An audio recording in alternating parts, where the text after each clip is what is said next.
біттіңдер ғой барлығың деп. Сонымен ертеңіне жаңа арақты тастат дейді оны. Тасташып бүйтіп өзі түсірген өмірі құрсын деп Меккенің сыртына шығып кетті дейді өзі. Бір тауға барып өзімді лақтырмасам нәпсімді деп ше. Таудың төбесіне шығып келе жатса, бір ана үңгір тұр дейді, көзі жалтыраған бір жылан шығып тұр дейді үңгірден. Мынау артқа қарай құлап кетесіз дейді жаңағы. Жыланды көріп ше. Бірақ жан тәтті ғой, ана тастанып бірдеңе деп ұстап, жаңа үңгірдің ішіне бүйтіп басын тықса, ана жылан жыбырламайды дейді жаңа. Тастақтанып бүйтіп. Жыланға тас деген кезде басқаша дауыс шығады ғой, мына тың деп шығады екен да дауыс. Жақындаса ана көзі жақұттан жасалған алтын жыланның мүсіні екен да. Алтын жыланның мүсіні. Ойбай, мынау өлуге дым несі болмай қалады. Ықыласы болмай қалады өлуге. Тәтті ғой ол дейтін алтын деген. Сөйтіп жыланға жақындайды, жыланның ар жағында қабір тұр екен. Харис ибн Мудат деген баяғы бірінші ма екінші сабақта айтып кеткенбіз, екінші сабақ, үшінші сабақта. Журхумның тайпасының басшысы болған.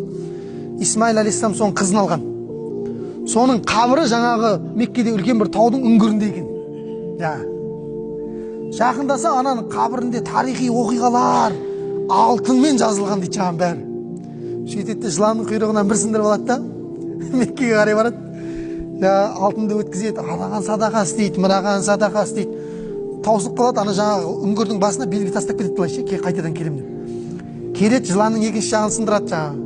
Қабірдің басындағы алтынның бәрін сындырып, ел жұртқа таратып, алқаш Абдулла ибн Жудаған бүгін кім болды? Абдулла ибн Жудаған болды ол. Абдулла ибн Жудаған ба, баяғы? Абдулла ибн Жудаған болған. Сондай байғандығы дейді бұл кісінің. Сондай, енді берген адамды кім жек көреді? Бәрі жақсы көреді беретін адамды. Өзі Абай атамыз да айтпай ма? Сөзің өтсін десең, не билігің болсын, не байлығың болсын дейді, қара сөзінде айтады. Одан басқаның сөзі қиын дейді алыну.